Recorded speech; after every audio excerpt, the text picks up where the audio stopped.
हमने बातचीत की थी हमारे भारत के फार्मा उद्योग पर, भारत के गौरवशाली अतीत पर, हमने नागार्जुन पर बात की थी। हमने कल बात की थी कि हमारे भारत में रसायन विज्ञान कितना उन्नत था कि हमारे भारत में रसायन विज्ञान के माध्यम से तांबे को, लोहे को सोने में बदला जा सकता था। हमारे एक ऋषि हुए हैं नागार्जुन, जिन्होंने रसायन शास्त्र के ऊपर अद्भुत ग्रंथ लिखे। और वो ग्रंथ कैसे लिखे, वो ग्रंथ क्या लिखे, उन ग्रंथों के अंदर एक एक धातु को कैसे प्रोसेस करना है, उसकी भस्म कैसे बनानी है, उस धातु के क्या गुण हैं, उसके ऊपर केमिस्ट्री की जितनी अधिक खोजें हो सकती हैं वो सब उन्होंने की। उस नागार्जुन ने अपने राज्य में राजपाट को ठोकर मारकर, राजपाज का काम छोड़कर उसने लैब बनाई, पूरी दुनिया के वैज्ञानिकों को, पांडुलिपियों को इकट्ठा किया और इकट्ठा करके एक संकल्प लिया कि मुझे अमरता की खोज करनी है, ऐसे रसायन की खोज करनी है जिसको कोई व्यक्ति ग्रहण कर ले तो वो अमर हो जाए।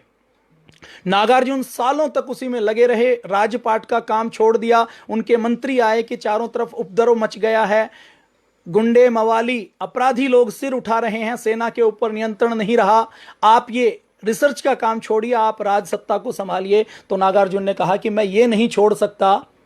तो मंत्रियों ने कहा कि राज्य का खजाना खाली हो जाएगा, कोई कर देने के लिए तैयार नहीं है, खर्चे बढ़ते जा रहे हैं, अव्यवस्था का माहौल है। तो नागार्जुन ने कहा कि चिंता मत करो, मैंने ऐसी खोज कर ली है जो मैं किसी भी धातु को सोने में बदल सकता हूं, तो हमारे राजकोष कभी खाली नहीं हो सकता, राजकोष की चिंता नहीं करनी।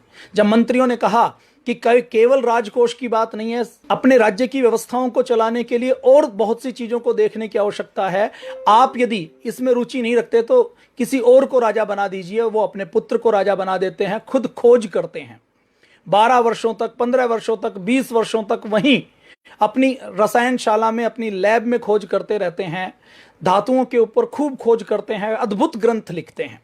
हमारे भारत के बारे में, जिसके बारे में यह कहा जाता है कि भारत के अंदर कोई ज्ञान विज्ञान, कोई तकनीकी नहीं थी, उसका यदि केवल नागार्जुन को पढ़ लिया जाए और नागार्जुन के ऊपर रिसर्च करके पूरी दुनिया के सामने दिखा दिया जाए, बता दिया जाए, तो पूरी दुनिया के वैज्ञानिकों को दांतों तले उंगलियां दबानी पड़ेंगी। जितनी हम दूसरे देशों की बात करते हैं, मिस्र की बात करते हैं, रोम की बात करते हैं, माया सभ्यता की बात करते हैं, वहां पर जो ज्ञान गया वो हमारे भारत से गया था। हमारे भारत में तो विडंबना की बात क्या है कि इतिहासकारों के नाम पर ऐसे वामपंथी इतिहासकार रहे हैं जिन्होंने भारत के काल निर्धारण में भी बहुत बड़ी गड़बड़ की है।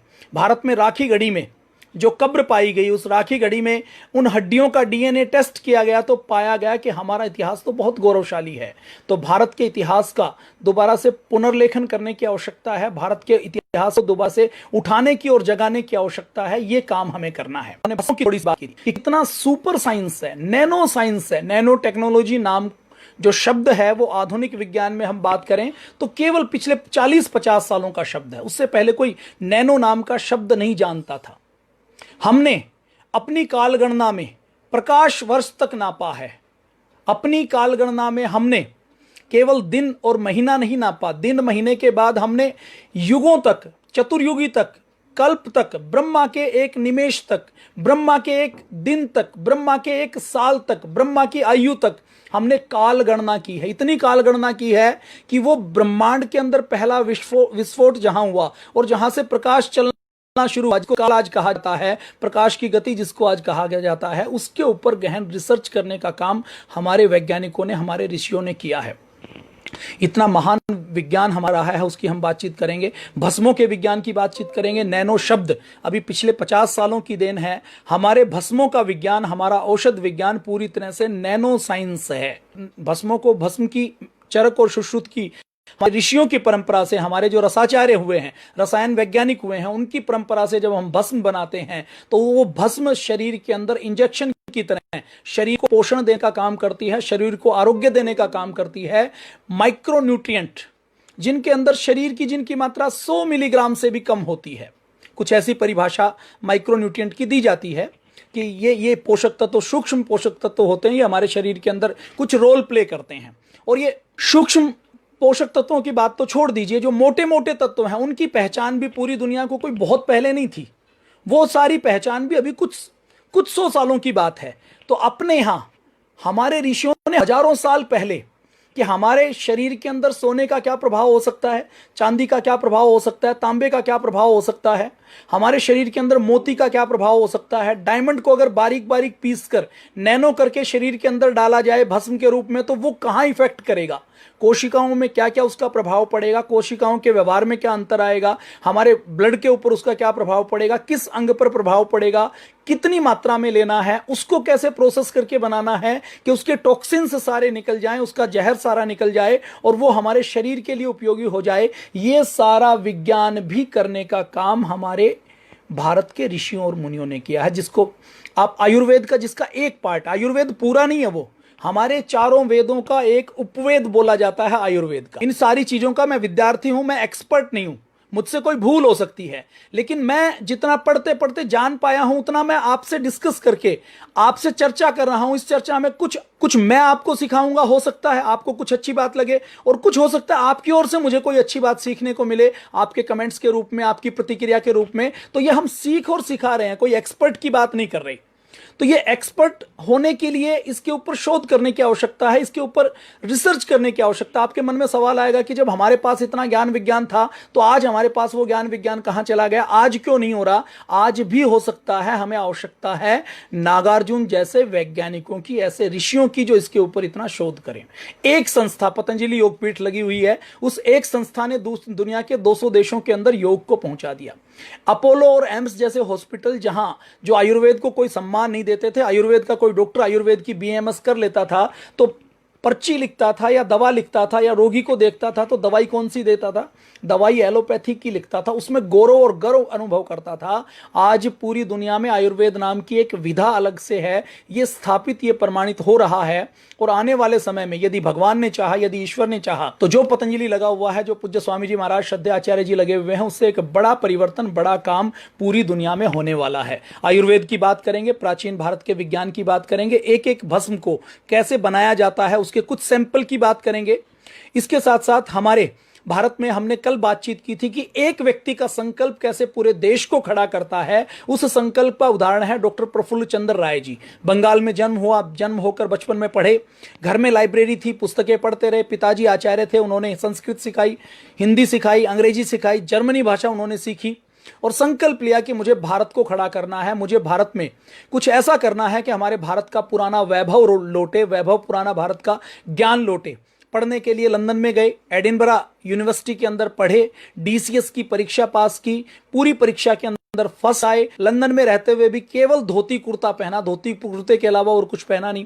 वहीं पर डॉक्टर जगदीश चंद्र बसु के बहुत संपर्क में रहे। मेघनाथ साहा से लेकर डॉक्टर शांति स्वरूप भटनागर तक एक जो कड़ी चली, इस चेन में, इस कड़ी में नींव के पत्थर के रूप में डॉक्टर प्रफुल्ल चंद्र राय जी का योगदान हुआ। शिक्षा विभाग में असिस्टेंट प्रोफेसर की नौकरी की, केमिस्ट्री अपने विद्यार्थियों को पढ़ाई। केमिस्ट्री पढ़ाते पढ़ाते स्वदेशी का महत्व बताया, विद्यार्थियों को बताते थे कि अपनी मातृभाषा से बड़ी कोई भाषा नहीं हो सकती, स्वदेश प्रेम से ज्यादा और कोई प्रेम नहीं हो सकता। अपनी सारी सैलरी सेवा के लिए खर्च कर देते थे। अपने घर के अहाते में 800 रुपए से बंगाल फार्मा की स्थापना की। बंगाल फार्मा की स्थापना करने के बाद जब वो चल पड़ी तो उसको लिमिटेड कंपनी के रूप में उसको भी समाज के लिए समर्पित कर दिया, समाज के लिए दान कर दिया। जितना वेतन लेते थे सब समर्पित कर देते थे। कॉलेज में पढ़ाने में जितना समय लेता था उस समय के बाद घर पर आकर 18-18 घंटे मेहनत करते थे, अपने लैब के एक्सपेरिमेंट करते थे, जो फार्मा कंपनी बनाई हुई थी उसके ऑर्डर को पूरा करते थे। देश के, बंगाल के युवाओं को कहते थे कि हमें स्वदेशी के रास्ते पर चलना है और स्वदेशी के रास्ते पर चलकर हमें अपने बंगाल को स्वावलंबी बनाना है, बंगाल को खड़ा करना है। और इसके लिए वो कहते थे कि आपको नौकरी करने वाला नहीं बनना है, आपको नौकरी देने वाला बनना है। ये हमने कल के एपिसोड में बात की। जब वो अपने विद्यार्थियों को कहते थे तो वो मेंडलीफ का एग्जाम्पल देते थे। वो कहते थे कि रूस के वैज्ञानिक मेंडलीफ चाहते तो अपनी इस आवर्ती सारणी को, जो उन्होंने अलग अलग तत्वों के बारे में खोज की और उसकी आवर्ती पीरियोडिक टेबल बनाई, उसको अंग्रेजी में छाप सकते थे। उनको ज्यादा सम्मान मिलता, उनको हो सकता है लंदन में बुलाया जाता, जो उस समय बहुत पावरफुल था 1900 के दशक में। तो उन्होंने कहा कि लेकिन उन्होंने अपनी इस सारणी को, इस पीरियोडिक टेबल को उन्होंने अपनी रूसी भाषा में बनाया। तो वो स्वदेश से प्रेम करने की पूरी प्रेरणा देते थे। और उनको जब उन्होंने देखा कि अंग्रेजों का एक प्रोफेसर जो उनसे कम योग्यता का है उसको वेतन 1200 रुपये मिलता है, उनको 250 रुपये वेतन मिलता है, और जब वो मिस्टर क्राफ्ट के पास अपने शिक्षा विभाग के हेड के पास गए और उन्होंने जब कहा कि आप लोगों को तो इतना ही वेतन मिलेगा, आप कुछ कर सकते हो ना, काम की थोड़े कोई जबरदस्ती नहीं है कि आप हमारे पास नौकरी करें, तो संकल्प कर लिया कि भारत को स्वदेशी के रास्ते पर खड़ा करना है। बंगाल फार्मा की स्थापना की। ऐसी बंगाल फार्मा जैसी अलग अलग जो भारत में आगे चलकर फार्मा उद्योग की नींव बनी, ऐसी 10 से अधिक फैक्ट्रियों की स्थापना करके दूसरे लोगों को हैंडओवर करके स्वदेशी के इस काम को बहुत आगे बढ़ाया। जमकर मेहनत करते थे। मेहनत करते करते उन्होंने इस भारत को स्वदेशी के नींव के पत्थर के रूप में खड़ा किया और आज भारत का जो फार्मा उद्योग खड़ा है, उस फार्मा उद्योग की नींव में डॉक्टर प्रफुल्ल चंद्र राय जी का बहुत बड़ा योगदान है। आज दुनिया के 200 देशों में भारत की दवाइयां निर्यात की जाती हैं। भारत के जीडीपी में 2% का योगदान भारत की दवाइयों का है। अभी कोरोना वायरस फैला तो 55 देशों को भारत ने हाइड्रोक्सीक्लोरोक्विन दी है।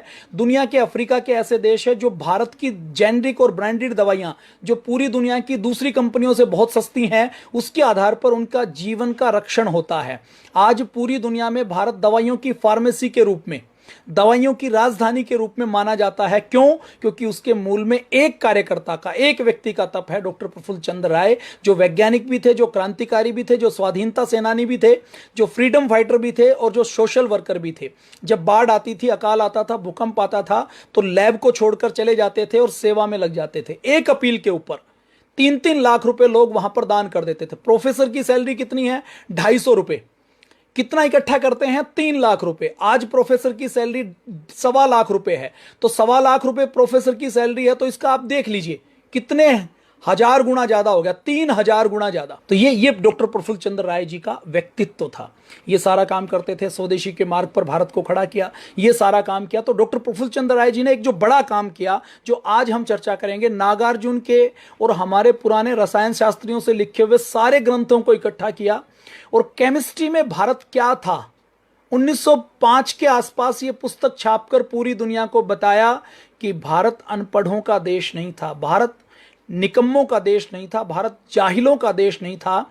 और हर जगह जब वो लेक्चर देते थे तो ये कहते थे कि रसायन विज्ञान में विज्ञान की जहां बात करनी होती है तो हमारे भारतीय लोग अंग्रेजों के सामने सिर झुका लेते हैं। हमारा विज्ञान इतना उन्नत रहा है कि हमें सिर झुकाने की आवश्यकता नहीं है, बल्कि हमें सिर ऊपर उठाना चाहिए, क्योंकि हमने पूरी दुनिया को विज्ञान देने का काम किया है, पूरी दुनिया को तकनीक देने का काम किया है। बस दिक्कत की बात यह है कि हमने अपने आत्मसम्मान को भुला दिया, हमने अपने आत्म स्वाभिमान को भुला दिया, हमने अपने आत्म गौरव को भुला दिया। उस आत्म गौरव को, उस स्वाभिमान को, उस सम्मान को दोबारा से जगाने की आवश्यकता है। तो आज हम भस्मों के बारे में, रसायन विज्ञान के बारे में थोड़ी सी और चर्चा करेंगे। आज एक खबर की मैं आपके सामने बताता हूं। अभी 2012 में एक खबर आई, एक देश के एक बड़े हॉस्पिटल के नेफ्रोलॉजी डिपार्टमेंट ने, जो किडनी का डिपार्टमेंट है, उसने नेफ्रोलॉजी डिपार्टमेंट ने एक रिसर्च की और ये पाया कि बहुत 200 लोगों के ऊपर जिनकी किडनी फेल हुई, उनके ऊपर रिसर्च की और ये पाया कि 200 लोगों में से जो 60 से 70% लोगों की जिनकी किडनी फेल हुई, उसका कारण है कि उनकी किडनी के अंदर हैवी मेटल्स पाए गए। और ये हैवी मेटल्स उनके पास कहां से आए कि उन्होंने किसी हकीम से, किसी नीम हकीम से, किसी वैद्य से दवाइयां ली। दवाइयां लेकर उनको वो दवाइयों के अंदर भस्म दी गई, उस भस्म के कारण उनकी किडनी फेल हो गई। आज पूरी दुनिया में ये छवि बनी हुई है कि भारत की आयुर्वेद की भस्मों को यदि कोई लेगा तो उसकी किडनी फेल हो जाएगी।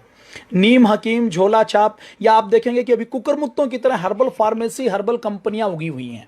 उन हर्बल फार्मेसी, हर्बल कंपनी सरकार के ऊपर प्रोजेक्ट बनाकर लोन ले लेती हैं। लोन लेने के बाद जो चरक और सुश्रुत जी ने लिखा है, संस्कृत में लिखा है, जो समझने की चीज है उसको समझते नहीं है और उस प्रोसेस को शॉर्ट करके जल्दबाजी में बनाते हैं और बनाकर वो धातुएं प्रोसेस ठीक से नहीं करते तो भस्म नहीं बन पाती, वो जहर बनती हैं और फिर जब उसको खाते हैं तो लोगों की किडनी फेल होती है। और जब ये एक भी खबर आती है तो ये खबर अगर विदेश में कहीं आती है तो उस देश का खाद्य और ड्रग डिपार्टमेंट उस भारत के आने वाली सारी दवाइयों के ऊपर रोक लगा देता है। आज विडंबना क्या है, पूज्य श्रद्धेय आचार्य जी कई बार कहते हैं कि हमें आयुर्वेद की दवाइयों के स्टैंडर्डाइजेशन की आवश्यकता है। आज भी पूरी दुनिया में आयुर्वेद की जो दवाइयां जाती हैं वो फूड सप्लीमेंट के रूप में, फूड प्रोडक्ट के रूप में जाती हैं, वो मेडिसिन के रूप में नहीं जा पाती। क्यों नहीं जा पाती? क्योंकि मेडिसिन के नाम पर आयुर्वेदिक दवाइयों का हमने आधुनिक युग में शोध नहीं किया, उसके ऊपर क्लिनिकल कंट्रोल ट्रायल नहीं किया, उसके ऊपर सेल लाइन ट्रायल नहीं किया,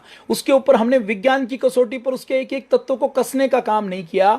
आयुर्वेद की दुर्गति किसी दूसरे व्यक्ति ने, अंग्रेजों आजादी से पहले हम ये मान सकते हैं कि एलोपैथी को स्थापित करने के लिए अंग्रेजों ने आयुर्वेद की दुर्गति की। अंग्रेजों ने आयुर्वेद में जो अच्छा अच्छा था उसको लेकर गए। अपने भारत के अंदर प्लास्टिक सर्जरी होती थी। अपने भारत के अंदर ये जो चेचक का टीका लगाया जाता है ना, ये चेचक का टीका अपने भारत के लोग लगाते थे। अपने भारत के लोगों में ऐसे ऐसे घुमंतु जाति के लोग होते थे जो आपने पुराने जमाने में आपने सुना होगा, जो हरियाणा और उत्तर भारत के में रहने वाले हैं, सिंगा लगवाई, जो एक नुकीली धातु रखते थे और धातु से उस व्यक्ति को, जिसको पहले कभी चेचक रहा हो, उसकी पीप लेते थे और उस पीप से कहीं थोड़ी सी जगह पे लगाते थे, हल्का सा बुखार आता था और उस व्यक्ति का इम्यून सिस्टम इतना डेवलप हो जाता था कि उसको फिर वो बीमारी नहीं होती थी जिसका वो टीका लगाते थे। और वो टीका जो भारत में लगाते थे, उसी पद्धति के आधार पर यूरोप में वो टीका गया। इसके बारे में पूरे प्रमाण है, इसमें कोई ये छुपी हुई बात नहीं है। इस विषय की डिटेल में चर्चा मैं आपसे कल या परसों के सेशन में करूंगा। तो भारत से विज्ञान वहां पर गया। अभी कोरोना का टीका बनाने के लिए बात चल रही है ना, तो उसमें एक ये बात चल रही है कि कोरोना का टीका बनाने में कुछ ऐसा किया जाए कि जिनको कोरोना हुआ है उनका प्लाज्मा लेकर प्लाज्मा थेरेपी की बात चल रही है। उनके जो जिनको कोरोना हुआ है उनके उसके अंदर इन्फेक्शन का हल्का सा पार्ट लेकर दूसरे व्यक्ति को लगाया जाए, ताकि उसके अंदर उनका जो ऑटो इम्यून सिस्टम है उसके अंदर उस बीमारी से लड़ने की जो प्राकृतिक क्षमता है वो पैदा हो जाए।